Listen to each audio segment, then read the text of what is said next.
Le 26 septembre 1960, ça vous dit quelque chose? Moi, je n'étais pas né, fait que... Il y en a qui sont nés avant l'Expo 67, mais le 26 septembre 1960, s'est passé quelque chose de spécial aux États-Unis. Il y a eu le premier débat présidentiel à la télévision. Ça ressemblait à ça. Les deux hommes qui débattaient, c'était Richard Nixon sur un côté, qu'on voit par ici. Oui, par là-bas, ce côté-là, parce qu'à la télévision, ils disent que c'est par là-bas qu'il faut que je regarde. Donc, Richard Nixon était le vice-président à l'époque. Il se présentait pour être président des États-Unis. Il était le candidat favori aussi pour être le prochain président. En fait, il y avait une belle longueur d'avance sur son adversaire qui était John F. Kennedy, que tout le monde a entendu parler. Hein? Tout le monde connaît John F. Kennedy. Qui, lui, John F. Kennedy, qui était un sénateur à cette époque-là.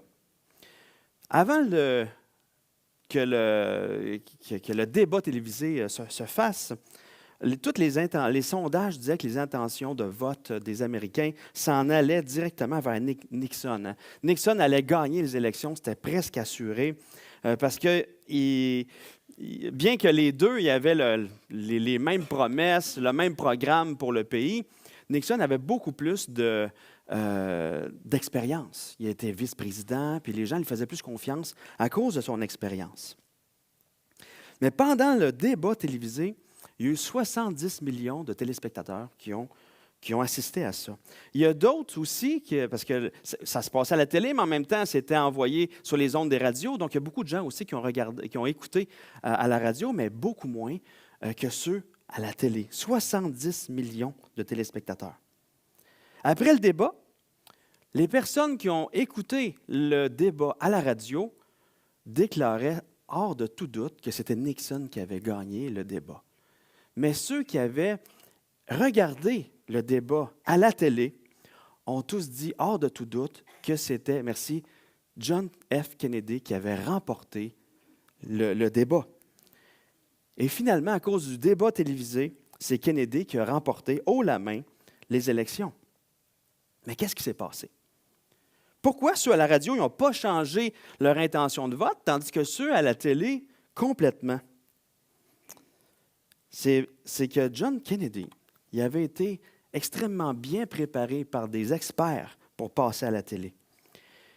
Il avait mis l'accent sur son apparence, son attitude. Il s'était fait maquiller. Il s'était fait dire par les experts, là, quand tu t'adresses au peuple, là, tu regardes l'objectif de la caméra.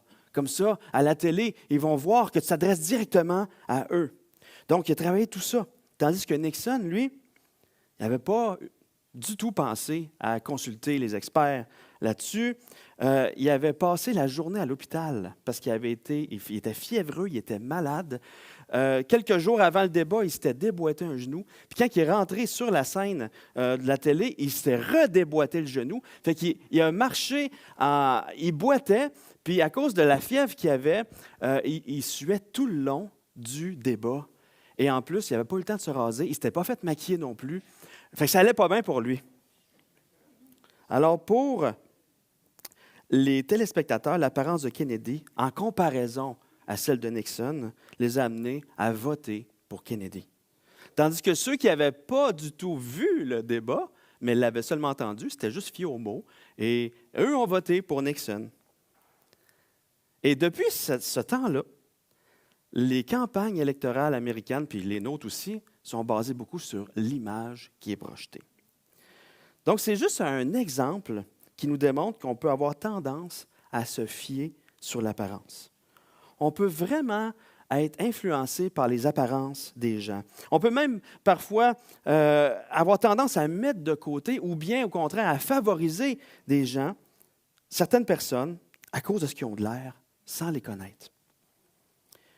Donc, on peut se forger une opinion sur les gens seulement à cause de leur apparence, à cause de ce qu'ils ont de l'air. Puis on peut vraiment se tromper et on peut mettre de côté des gens qui ont vraiment un super beau cœur.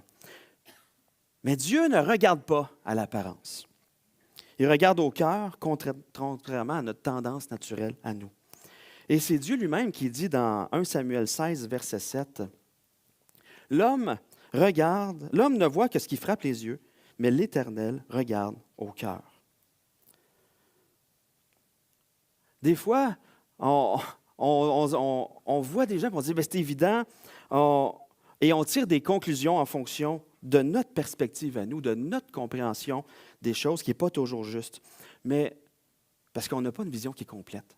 Mais Dieu a une vision complète. Il ne s'arrête pas aux apparences. Il voit le cœur et c'est le cœur qu'il veut traiter. Donc, ce matin, on va encore parler du cœur. Ce qui est important, ce n'est pas les apparences, mais notre cœur. Et Jésus veut que nous soyons des femmes et des hommes selon le cœur de Dieu. Et pour nous amener là dans cette voie, on va voir ensemble aujourd'hui le récit qui nous parle de comment Dieu a choisi un roi selon son cœur, le roi David. Et le titre du message ce matin, c'est « Dieu regarde au cœur ». Simplement, comme ça, c'est ça. Là. Donc, on va voir ça au travers de 1 Samuel 16, versets 1 à 13. Belle histoire, donc c'est un narratif. On va regarder 1 Samuel 16, versets 1 à 13. Je vous lis ça. L'Éternel dit à Samuel, « Combien de temps encore vas-tu pleurer sur Saül, alors que moi, je l'ai rejeté, pour lui retirer la royauté sur Israël? Remplis ta corne d'huile et va à Bethléem. Je t'envoie chez Isaïe, car je me suis choisi pour moi un roi parmi ses fils. » Samuel répondit, « Comment puis-je faire cela? Saül l'apprendra et me fera mourir. » L'Éternel lui dit, « Tu amèneras une génisse et tu diras que tu vas m'offrir un sacrifice. Tu inviteras Isaïe à y assister et je t'indiquerai alors ce que tu devras faire. Tu conféreras de ma part l'onction à celui que je te désignerai. » Samuel fit ce que l'Éternel lui avait ordonné. Lorsqu'il arriva à Bethléem, les responsables de la ville, inquiets, vinrent au-devant de lui et lui demandèrent, « Ta venue annonce-t-elle quelque chose de bon? » « Oui, répondit-il, c'est quelque chose de bon. Je suis venu offrir un sacrifice à l'Éternel. Purifiez-vous et venez ensuite avec moi au sacrifice. » Il demanda également à Isaïe et ses fils de se purifier en les invitant à prendre part au repas du sacrifice. À leur arrivée, il remarqua Eliab et se dit, « Certainement, c'est celui qui se tient maintenant devant l'Éternel, qui l'a choisi pour lui donner l'onction. » Mais l'Éternel lui dit, « Ne te laisse pas impressionner par son apparence physique et sa taille imposante, car ce n'est pas lui que j'ai choisi. Je ne juge pas de la même manière que les hommes. L'homme ne voit que ce qui frappe les yeux, mais l'Éternel regarde au cœur. » Ensuite, Isaïe appela Abinadab et le présenta à Samuel. Mais il dit, « L'Éternel n'a pas non plus choisi celui-ci. » Puis Isaïe fit avancer Shama. Samuel dit à nouveau, « L'Éternel n'a pas non plus choisi celui-ci. » Isaïe présenta ainsi 7 fils à Samuel. Et celui-ci lui dit, « L'Éternel n'a choisi aucun de ceux-là. » Puis il lui demanda, « Est-ce que ce sont là tous tes garçons? » « Non, répondit Isaïe. Il reste encore le plus jeune qui garde les moutons au pâturage. »« Envoie-le chercher, ordonna Samuel, car nous ne nous installerons pas pour le repas du sacrifice avant qu'il ne soit arrivé ici. » Isaïe le fit donc venir. C'était un garçon aux cheveux roux, avec de beaux yeux, qui avait une belle apparence. L'Éternel dit à Samuel, « C'est lui, vas-y, confère-lui l'onction. » Samuel prit la corne pleine d'huile et l'en oignit David en présence de sa famille. L'Esprit de l'Éternel tomba sur David et demeura sur lui à partir de ce jour et dans la suite. Après cela, Samuel se remit en route et retourna à Rama. Donc, on vient de voir ici la première apparition de David dans la parole de Dieu, dans la Bible. David est un des personnages les plus importants de la Bible après Jésus. À part Jésus, il n'y a aucun autre personnage qui a autant de chapitres qui parlent de lui au travers de la Bible. Sa vie est exposée dans vraiment beaucoup de détails. Et David est un des auteurs que Dieu a utilisé, a inspiré pour écrire la Bible. Hein? Normand, tantôt, il a lu le psaume 23 que David a écrit. Que David a écrit. Il a écrit lui-même 70 psaumes qui sont attitrés à David sur les 150 psaumes. Donc, au travers de ses écrits, on voit sa louange, on voit sa vie de prière, on le voit confesser ses péchés à Dieu. Il est présenté comme étant un homme selon le cœur de Dieu. Mais il a été aussi un guerrier, il a été un ami fidèle, il a été un roi. On veut apprendre d'un homme comme ça. On veut apprendre. Il me semble qu'il est un bon exemple pour nous. Mais en même temps, la Bible ne nous parle pas juste de ses bons côtés. Elle nous parle aussi de toutes les erreurs qu'il a faites, toutes ses gaffes. Et donc, il ne parle pas juste de ses forces, mais aussi de ses faiblesses. Il n'a pas toujours reflété le cœur de Dieu. On voit dans sa famille des gros problèmes. Il y a eu de l'inceste dans sa famille. On le voit aussi couvrir son fils Absalom, qui était un homme extrêmement orgueilleux. On le voit commettre l'adultère. On le voit commettre un meurtre. Mais on voit son cœur humble qui le pousse à la repentance lorsqu'il ne va pas bien. Il reconnaît ses torts, il implore le pardon de Dieu. Puis même dans son humilité, il a écrit le psaume 51, où ce qu'on voit tout comment il s'est repenti. Il était un modèle dans ce sens-là. Lorsqu'on regarde la vie du roi David, on se dit, il a eu une vie extraordinaire, il a eu une vie remplie d'aventures. Pour vrai, on pourrait mettre plusieurs films bout à bout puis faire, wow, bien, si on met plusieurs films bout à bout, on aurait Rambo. Ça, c'est sûr, il y aurait Rambo là-dedans. Il y aurait des films d'amour comme La princesse Bouton d'Or, qui est là. Puis, ceux qui connaissent ça, Le grand amour. Il y aurait aussi... décrochage ici. Il y aurait aussi, il faut sauver le soldat Ryan aussi au travers de ça. Donc, il y a une vie incroyable. Donc, la vie de David est une vie qui est une vie d'aventure. On voudrait vivre une vie comme ça. Mais lorsqu'on regarde le verset 1 du passage qu'on vient de lire, on voit qu'il y a un avant David. Là, David, on le voit apparaître, tout ça, mais il y a un avant David. On voit Samuel qui est en train de pleurer. Et l'Éternel dit à Samuel, « Combien de temps encore vas-tu pleurer sur Saül, alors que moi, je l'ai rejeté pour lui retirer la royauté sur Israël? » Donc, il y avait un roi avant David, c'était le roi Saül, le premier roi d'Israël. Et avant le roi Saül, il y a eu des juges qui dirigeaient par moment le peuple d'Israël. Et le temps des juges était vraiment une période sombre dans l'histoire d'Israël. Le peuple était fidèle pendant un certain temps, puis là, hop, il tombait dans l'idolâtrie. Et là, qu'est-ce qui se passait? Bien, Dieu envoyait un ennemi pour attirer le regard à lui. Et ça marchait. Lorsque l'ennemi arrivait puis qu'il vivait des difficultés, il se tournait vers Dieu. Il dit, « Hey, délivre-nous! » Et Dieu, dans sa grâce, envoya un juge. Et là, le juge réglait la situation des méchants. Et là, quand que le juge mourait, bien là, ça recommençait. Il retombait dans l'idolâtrie. Un autre ennemi arrivait, puis « Hey, Dieu, délivre-nous! » Il envoyait un autre juge. C'est l'histoire qui tournait comme ça. Donc, une période sombre. Les Israélites vivaient comme s'il n'y avait aucune autorité sur eux. Et justement, il est écrit dans Juge 21, verset 25, « En ce temps-là, il n'y avait pas de roi en Israël. Chacun faisait ce qu'il jugeait bon. » Mais pourtant, il y avait un roi. Il y en avait un roi. L'Éternel était leur roi. C'était ça. L'Éternel régnait sur eux, c'était leur roi. Mais ils ne reconnaissaient pas la royauté de Dieu sur leur vie. Chacun faisait ce qu'il jugeait bon. Leur roi, c'était leur cœur à eux. Il avait mis la couronne sur leur cœur à eux. Et Samuel était le dernier juge. Et en même temps, il était prophète, en même temps, il était un sacrificateur. Mais Samuel était rendu vieux. Et là, il a nommé comme successeur ses fils. Mais dans 1 Samuel 8,3, on voit que ses fils, ils étaient des pas d'allure. Hein? Il dit, mais ils ne suivaient pas les traces de leur père, comme ils étaient corrompus par l'amour de l'argent, ils acceptaient des pots de vin et faussaient le droit. Donc, le peuple voyait ça, puis ils ont dit à Samuel, ça ne marche pas, là. Là, nous, on veut faire comme les autres nations. Là, on aimerait ça qu'on ait des rois, un roi qui règne sur nous comme les autres nations ont. On veut faire comme les autres. Samuel n'était vraiment pas content d'entendre ça. Mais Dieu dit à Samuel le fond de l'histoire, au chapitre 8, verset 7, il dit, « L'Éternel lui répondit, « Écoute ce peuple et accepte toutes leurs demandes. En effet, ce n'est pas toi qui rejettes, c'est moi. Ils ne veulent plus que je règne sur eux. » C'était ça le fond de l'histoire. Dieu avait cette perspective juste de ce qui se passait. Ce n'était pas à propos de Samuel, c'était à propos de Dieu. Le cœur du peuple est dirigé vers ce qui leur semble bon à eux.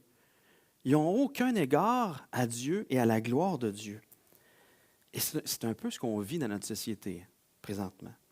Il y a cette phrase-là qui dit « Il n'y avait pas de roi en Israël et chacun faisait ce qui lui semblait bon », ça peut vraiment se rapporter à notre société. Hein?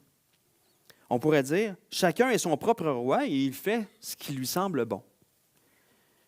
Mais dans tout ça, avec tout ce qui se passe dans le monde, des différents projets de loi qu'on entend de ce qui va se voter au Québec là, en lien avec les libertés des chrétiens et tout ça, on pourrait dire, hey, mais là, notre société rejette les chrétiens. Mais en fait, Dieu pourrait nous dire, hey, ce n'est pas à propos de vous autres. C'est moi qui rejette. C'est moi qui sont en train de rejeter. Dieu a une autre perspective. Ce n'est pas à propos de nous. C'est à propos de Dieu, la situation. Et Dieu dit à Samuel, dans le chapitre 8 encore, verset 8, il dit « Ils agissent à ton égard comme ils n'ont cessé d'agir envers moi depuis le jour où je les ai fait sortir d'Égypte, jusqu'à aujourd'hui. Ils m'ont abandonné pour rendre un culte à d'autres dieux. » Et c'est le problème de fond de notre société. C'est la même chose. Ne pas reconnaître Dieu comme roi, ils adorent le moi. C'est ça qui se passe. Donc Dieu dit à Samuel de leur donner ce qu'il demande, c'est-à-dire leur donner un roi comme les autres nations. Dieu va leur donner un roi comme il le souhaite. Un roi selon leur cœur. Un roi qui va compétitionner avec les autres rois des autres nations. Puis Dieu met le paquet. Il choisit pour le peuple Saül. La description physique de Saül, on la voit dans 1 Samuel 9,2. C'était un beau jeune homme. Aucun Israélite n'avait plus belle allure que lui. C'est quelque chose, là. Il les dépassait toute de la tête. Donc, si tu te promènes n'importe où là, dans le peuple, là, tu vois le plus grand et le plus beau, c'est lui. C'est Saül. Il est beau. Il est gros. Ça, c'est quand on pogne un gros poisson, là.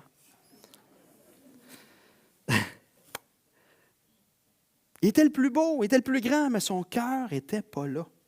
Son cœur n'était pas connecté au cœur de Dieu. Une fois avant une bataille, Saül devait attendre l'arrivée de Samuel pour qu'il offre un sacrifice à l'Éternel, mais Samuel tardait à arriver. Et là, Saül, qu'est-ce qu'il fait? Il dit, hey, on ne va pas attendre. Il s'est mis à faire le sacrifice lui-même. Pendant qu'il était en train d'achever de faire les sacrifices, Samuel arrive et dit, qu'est-ce que tu fais là? Saül ne marchait pas par la foi.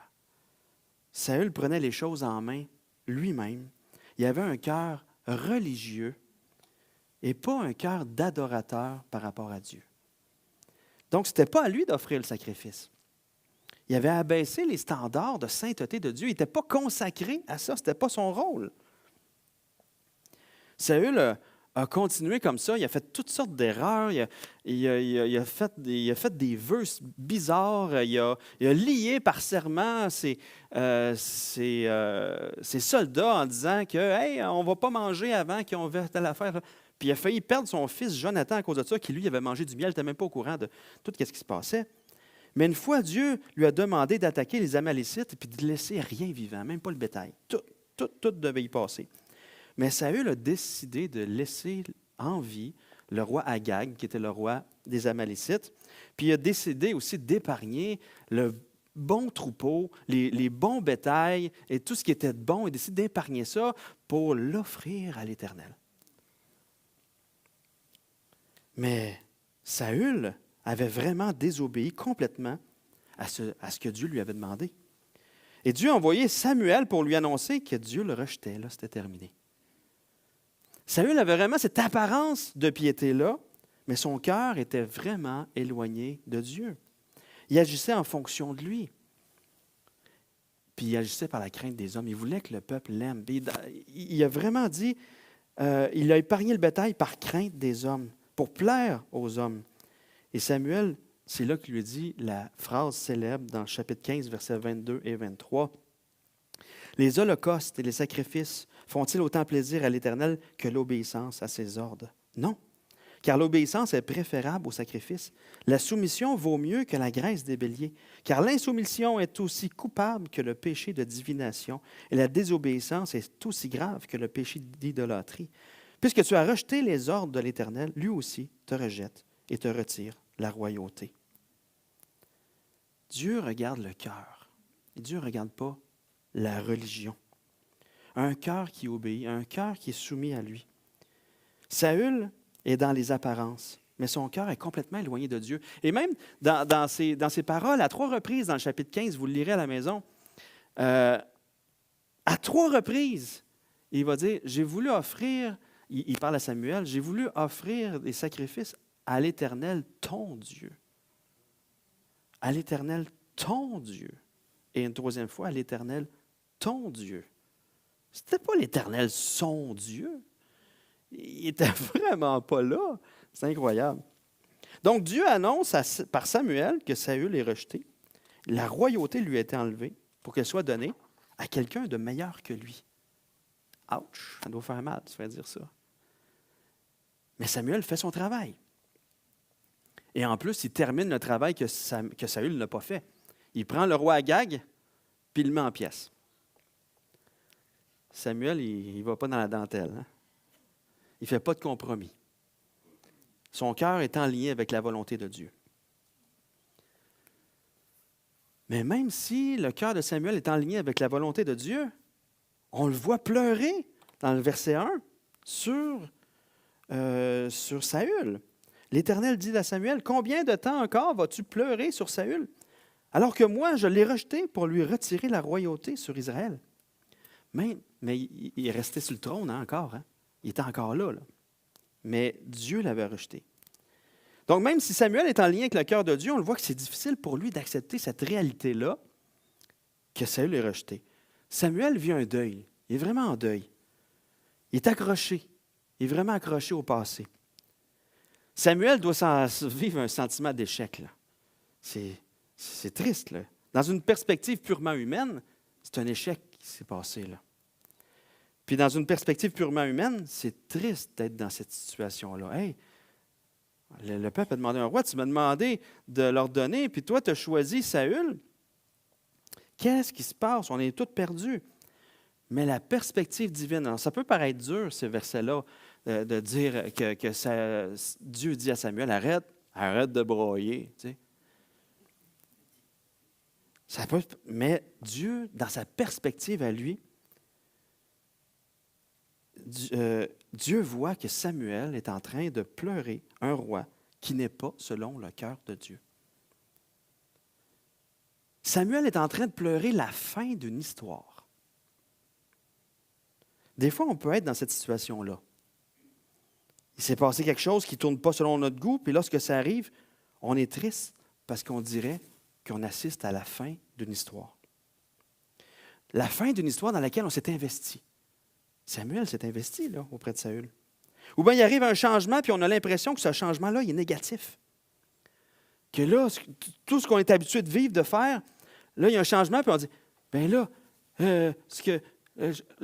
là, je tombe dans l'anxiété, je tombe dans... Là, je me débats là-dedans pour essayer de garder les choses comme elles étaient toujours. Ça voudrait pas... On est triste. Ça peut se faire dans l'Église, ça peut se vivre dans l'Église comme ça peut se vivre dans le monde. S'il y a un changement dans le monde, ça peut être vraiment anxiogène, puis nous amener à être en deuil, ou bien, dans le bon vieux temps, ça se passait de même. Là, on est accroché au bon vieux temps qui se passait de même. Mais on avance dans ce nouveau temps-là aussi. Puis le plan de Dieu avance aussi, c'est son plan qui avance. Donc, on a tendance à regarder, comme Samuel, là, il est en train de regarder les choses en fonction de lui. Là.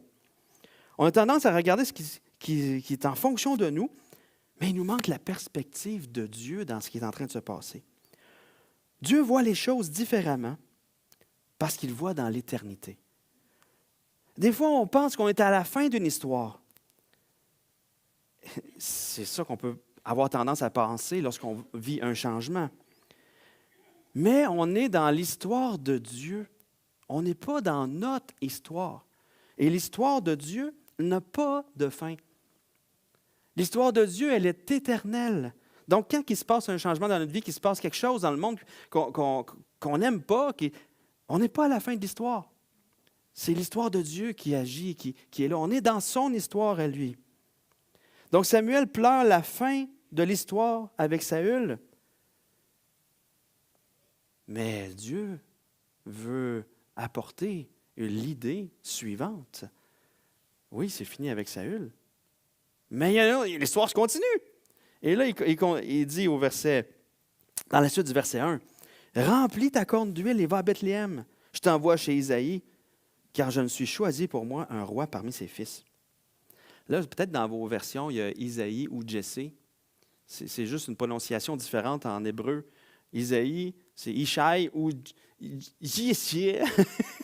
C'est pour ça qu'il y a différentes versions. Dans Isaïe, Jessé, c'est le même personnage. Okay?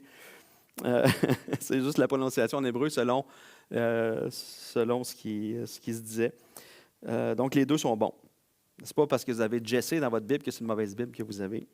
C'est parce que vous avez Isaïe que vous avez une bonne Bible. Non, c'est pas ça. OK. Pour ceux qui viennent de suivre, OK. Donc il apporte. Donc, Dieu voit plus loin. Dieu voit les cœurs. Puis c'est ça qui compte. Mais il y a une perspective de son plan qui est en train de s'accomplir. Dieu n'échappe pas. Hein? Ça, j'aime ça dire ça. On n'entendra jamais dire Dieu, « Oups, je ne l'avais pas prévu, celle-là. Oups, je l'ai échappé, celle-là. » Non, Dieu est souverain. Dans ce que Samuel vit, dans ce que le peuple vit, Dieu est complètement souverain. Mais au travers de ça, Dieu est en train d'établir la royauté de David. Le trône de David, un roi selon son cœur, qui va être la lignée royale de Jésus.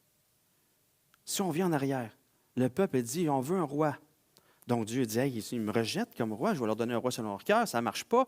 On va donner maintenant un roi selon mon cœur, mais en faisant ça, qu'est-ce qui est en train de se passer? Jésus va arriver, Jésus va régner sur Israël et sur toutes les nations. Donc Jésus, au travers du choix que Dieu est en train de faire en choisissant David, est en train de revenir sur le trône de toute l'humanité au travers de Jésus, qui est la descendance de David. Vous catchez? C'est incroyable. Jésus, le peuple avait rejeté Dieu. Vous comprenez ça? Et en choisissant David, il est en train de ramener Dieu à sa place comme roi, non seulement d'Israël, mais de toute l'éternité, au travers de la descendance de David, qui est Jésus. Fait que c'est pas la fin de l'histoire. C'est l'histoire qui se poursuit, puis une histoire qui sera sans fin avec le règne de Dieu pour toutes les nations au travers de Jésus. Et là, c'est incroyable ça. Prenons le temps d'y réfléchir. Pensons à ça. La souveraineté de Dieu. Et là, Samuel dit à Dieu, il continue. Il dit, c'est bien beau. Samuel, il dit, parce que Dieu lui vient dire, il remplit ta corne d'huile, puis va-t'en à Bethléem. Mais Samuel dit, c'est bien beau tout ça, mais je vais m'en rendre à Bethléem pour oindre un nouveau roi. Mais tu sais, quand moi puis le roi Saül, il y a un petit froid qui s'est installé. S'il sait que je m'en vais oindre d'huile à un autre roi, il va me tuer. Saül va l'apprendre, puis il va me tuer, c'est certain. Dieu lui dit, j'ai une solution pour toi. Prends une génisse. Une génisse, c'est une petite vache qui n'a jamais eu de bébé encore, donc qui n'a jamais allaité non plus. Une jeune vache. Il dit, va-t'en à Bethléem, et tu vas m'offrir un sacrifice. Puis c'est au travers du repas lié au sacrifice que tu vas oindre le nouveau roi, qui est parmi les fils d'Isaïe. Donc Dieu a cette solution-là pour protéger Samuel. Samuel arrive à Bethléem, Et là, on voit que les anciens de la ville, les responsables de la ville vont vers lui parce qu'ils sont inquiets. Ils ont certainement entendu parler que ça ne va pas trop bien entre Samuel et Saül. Puis ils ont certainement entendu parler que c'est Samuel qui a dû terminer la job de Saül, qui a mis en pièces Agag. Donc, on peut savoir que Samuel, en tant que prophète, est un prophète un peu tranchant. Tu sais, il y a quelque chose là. Donc, qu'est-ce que Samuel vient faire dans une petite ville d'agriculteurs? Est-ce qu'on a péché? Est-ce qu'il y a un jugement qui s'en vient sur nous? Il y a une crainte qui est là. C'est comme si le PDG d'une grande compagnie multinationale s'en va voir sa plus petite succursale lui-même. Les gens sont là, qu'est-ce qu'il vient nous dire? Est-ce qu'il vient nous dire, nous féliciter pour notre travail ou nous dire qu'on n'est pas assez rentable puis il va fermer la compagnie? La succursale, qu'est-ce qu'on va faire? Donc, les anciens de Bethléem posent à Samuel la question suivante. Ta venue annonce-t-elle quelque chose de bon? Avec les genoux qui claquent un peu. Là. Oui, répondit-il, c'est quelque chose de bon. Phew. Je suis venu offrir un sacrifice à l'Éternel. Purifiez-vous et venez ensuite avec moi au sacrifice. Il demanda également à Isaïe et ses fils de se purifier en les invitant à prendre part au repas du sacrifice. OK, rien de grave. Mais on voit clairement ici que Samuel demande à Isaïe et à ses fils de prendre part au repas du sacrifice. Parce qu'après avoir offert la génisse en sacrifice, ça devait être un sacrifice d'action de grâce, les gens, après ça, pouvaient manger la vache. Donc, ça se transformait en barbecue après. Un gros barbecue. On voit, dans la suite des choses, on voit que c'est clair pour Isaïe que Samuel va choisir un de ses fils pour quelque chose, parce qu'il va les faire défiler tout devant lui. Mais on ne sait pas s'il sait que c'est pour devenir roi. On ne sait pas ce qu'ils savent, parce que l'onction d'huile, c'était en fonction de quelque chose de grand, ou il était oint d'huile pour une tâche spéciale à l'époque. Mais est-ce qu'il savait que c'était pour devenir roi d'Israël? Je ne penserais pas, je ne le sais pas. Mais il semble que c'est juste Samuel qui est au courant de ce détail-là important. Mais commence la parade de mode. Voici s'avancer sur l'estrade, Eliab! Il est beau, il est grand, il est fort. Il a pris le temps de laver ses cheveux avec du Head & Shoulders.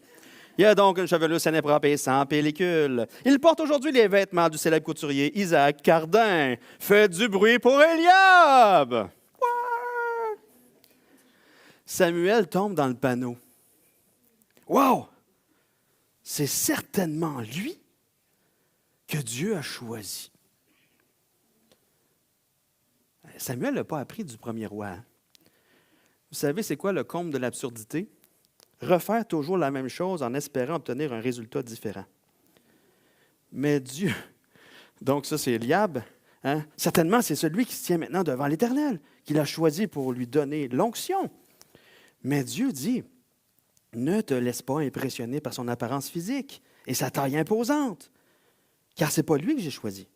Je ne juge pas de la même manière que les hommes. L'homme ne voit que ce qui frappe les yeux, mais l'Éternel regarde au cœur. Là, les 7 fils passent devant lui. Puis il n'y en a pas un qui est choisi par Dieu. Samuel trouve ça un peu bizarre. Il est obligé de poser la question à Isaïe. Il dit, est-ce que c'est là tous tes garçons? Ils sont tous passés? Isaïe lui dit, non. Il reste encore le plus jeune qui garde des moutons au pâturage.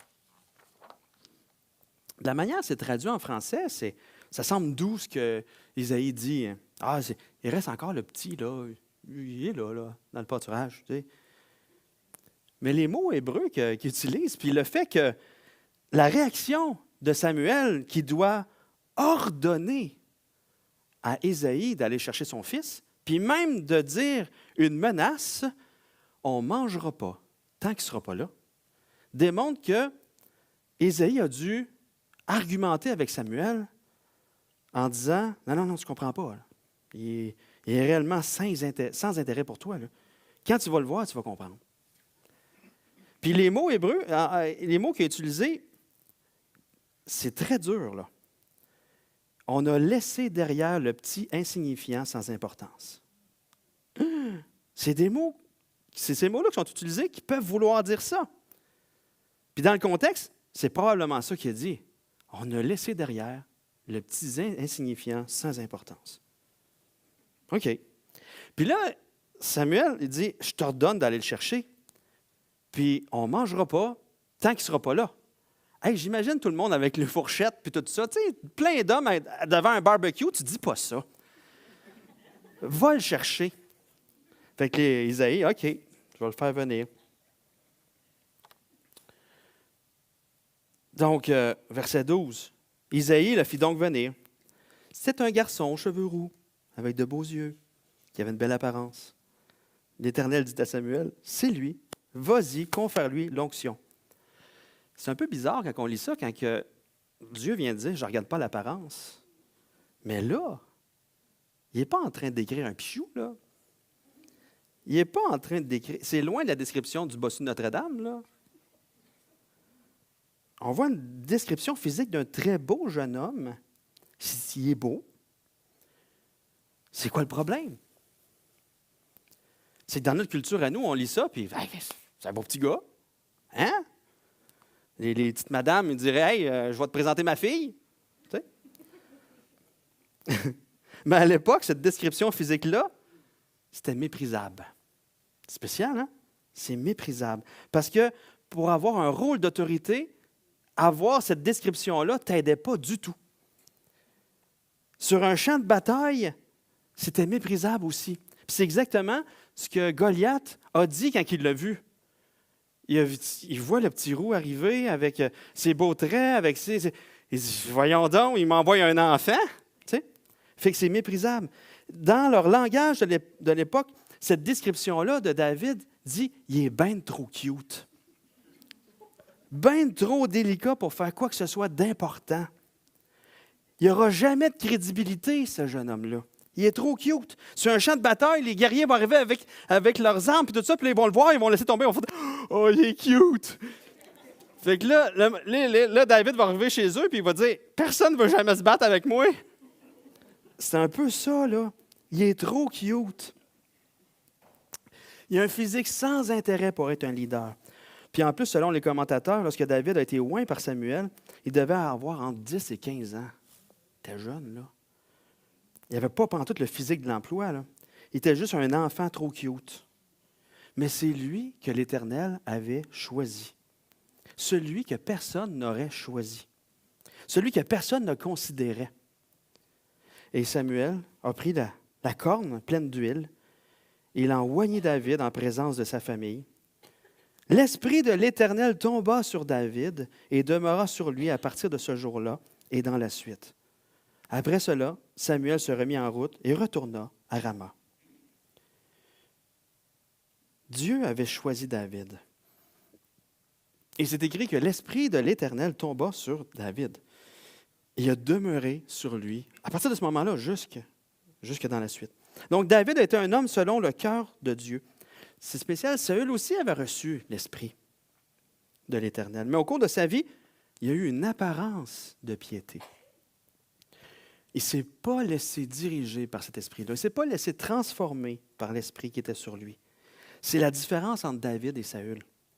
David a été un roi selon le cœur de Dieu parce qu'il était réellement un adorateur qui n'avançait pas par ses propres moyens, qui marchait par la foi en Dieu qui le faisait avancer.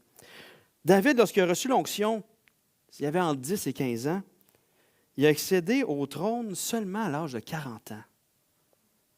Saül, qui avait été rejeté par Dieu, a régné quand même pendant 42 ans sur Israël.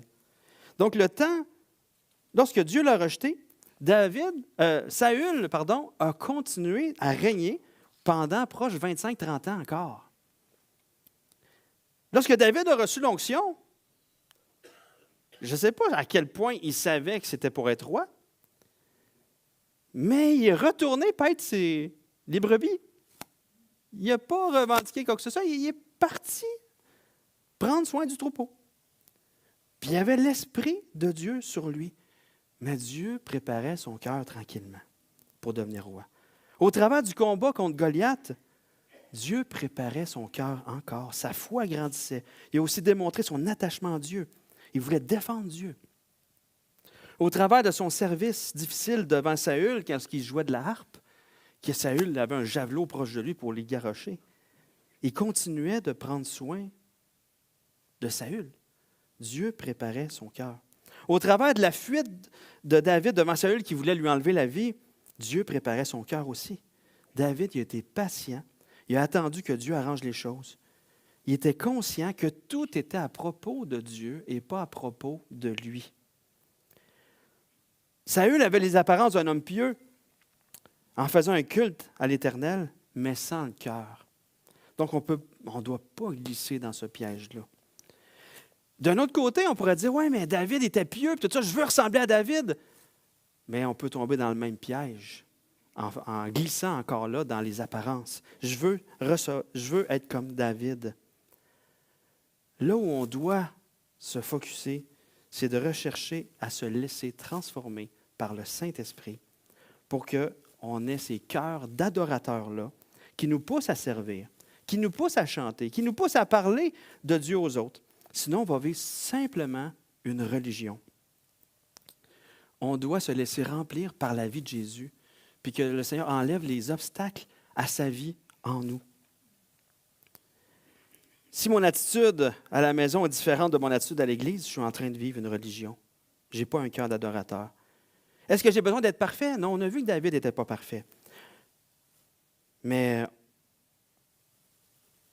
il marchait dans la grâce, il se repentait. Il confessait à Dieu ses péchés, il était vrai devant Dieu. De la même manière, Dieu ne regarde pas nos apparences ici, aujourd'hui, le dimanche matin. Il regarde notre cœur. Un cœur, selon Dieu, est un cœur qui est malléable entre les mains de Dieu. C'est un cœur qui se laisse transformer par Dieu. C'est un cœur humble qui reconnaît ses torts, qui confesse, qui met sa foi en Dieu pour marcher différemment. Marcher différemment dans l'histoire de Dieu et non pas mettre Dieu dans notre histoire. On peut vivre comme ça. Comment on peut vivre comme ça? Pourquoi on peut vivre comme ça? Parce que lorsqu'on a mis notre foi en Jésus-Christ pour le pardon de nos péchés, le Saint-Esprit est venu faire de nous son habitation. Et vu qu'on a son esprit, on a tout pour que notre cœur soit transformé à la ressemblance de Jésus. Il faut juste le laisser agir. Il faut juste être un disciple de Jésus et marcher avec notre Maître. C'est ça, avoir un cœur selon Dieu. On va prier ensemble pendant que l'équipe va s'avancer. Seigneur Jésus, merci de ce que toi, tu ne regardes pas l'apparence. Tu veux toucher nos cœurs, tu veux transformer nos cœurs.